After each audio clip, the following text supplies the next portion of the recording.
So ayun mga boss, meron tayong i-share dito sa Honda City. Itong Honda City natin ay yung mga boss, yung VTEC. Ang nangyari nito mga boss, may tagas siya ng tubig or coolant na hindi niya makita-kita kung saan tumatagas. At chinek na yung mga bypass hose, water pipe, water pump, hindi pa rin nila makita kung saan tumatagas. So ito, maaring nabili lang dito ni sir kasi hindi niya alam ang history, baka nakatubig lang ang ginamit. So bibigyan ko kayo ng example mga boss, pag lagi kayo nakatubig sa inyong mga sasakyan, kung anong mga nagiging sira. Okay lang kung ang mga nabubulok sa atin pagka tubig lang ginagamit natin, mga water pipe or mga water inlet, napapalitan po natin. Pero itong isi-share ko ngayon, kaya hindi nila makita-kita yung pinakatagas ng tubig o coolant sa Honda City, ay dito po tumatagas. Papakita ko sa inyo. Kahit kami mga boss, chinek namin kasi sa pagitan ng transmission at makina nanggagaling yung tagas. So kaya naisipan namin ibaba na yung makina para ma-electest namin. Nung pagka-electest namin mga boss, mamamangha kayo kung saan tumatagas yung kanyang tubig or coolant sa kanyang makina. Ayan, ito yung Honda City na ginagawa natin. Ayan, nauwi sa baba ng makina dahil sa tagas ng tubig at coolant. Ito na yung kanyang makina. Ayan, sinaraduhan namin to mga water inlet niya para ma-electest namin kung saan nanggagaling yung tagas. So dito natin lalagyan ng tubig. Ayan, sinaraduhan namin lahat yan. Dito dol, lagyan mo ng tubig dito sa hose na to.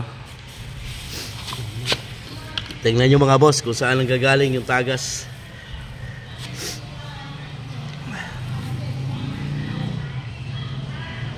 Hindi na kailangan imbuduhan, no?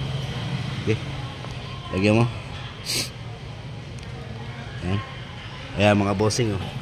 Ayan, nakikita nyo? Ayan, oh.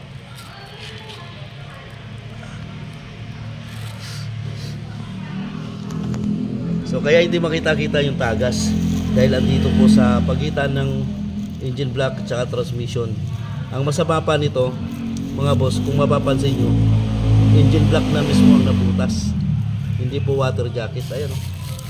Ayan, habang binubuhusan ni Kalyabe rito.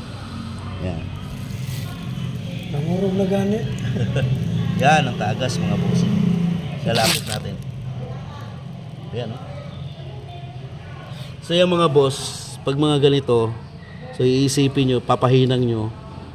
Ang mangyayari naman dyan, pag lagi kayo nakatubig, na matagal kayo nakatubig ng ganito, eto, bulok na yung water wall nyo dito sa inyong engine block.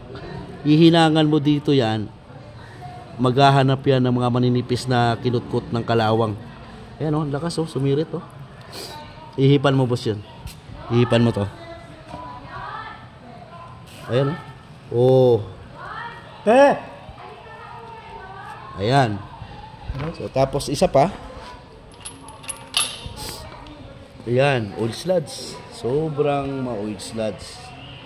Parang diesel na yung itsura ng kanyang makina ng Honda City. Ayan, puro tagas, oil sludge, tapos yung spark plug punong-puno ng mga langis. Ayan, lahat ng spark plug nakababad na sa langis.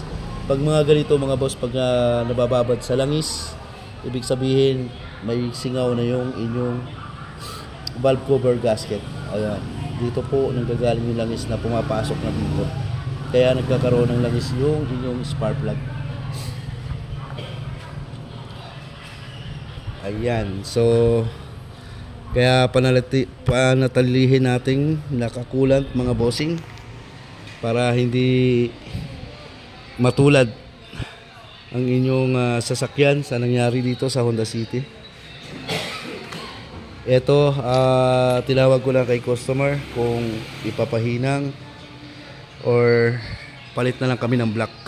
Kasi pagka pinahinang mo pa yung mga boss, tulad ng sinabi ko kanina, maaring ibang parte rin na manipis na, maaring mabubutas din kaagad.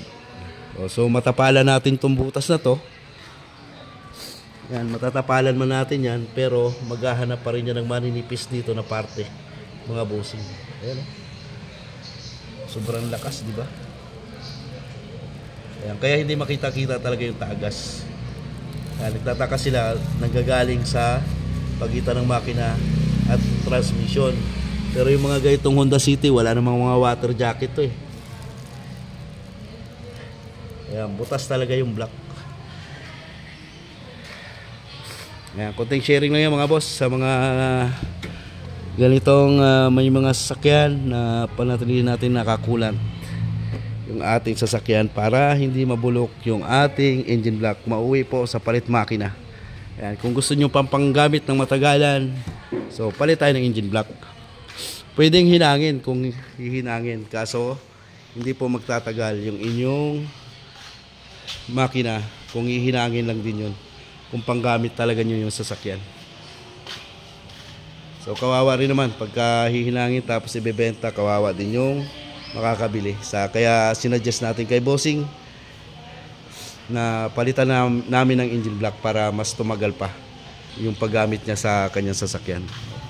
Okay, sharing lang to mga boss sa mga hindi nakakulant dyan na puro tubig yung ginagamit. Ayan. Nabulok yung kanyang engine block, kaya yung butas. So akala ni sir mga sa hose lang, water inlet. So kaya hindi makikita yung tagas dahil talagang sa engine block ang may butas. Ayan, liit ng tubigan ni Kalyabing Benji, oh. Ayan, oh. Parang isang galon 2 liters. Yan si Kabinji, yan, nakakulant din yan kaya hindi nagkakaroon ng tagas. Hindi yan matutulad nun, no? Yung mga boss, sa makina ng Honda City. Sumama yung tagas. Grabe, butas talaga engine block dun. Black? Kaya ako yung saros niya. Kaya kinutkot na ng kalawang. Wala pa yung jacket. Walang water jacket yan sa likod. Yung black talaga yung nadali. Tagal na itong kalawang na to, kita mo. Kinalawang na yung mga flywheel niya eh. Ayan, kinalawang. Siguro hindi makita-kita talaga yung tagas.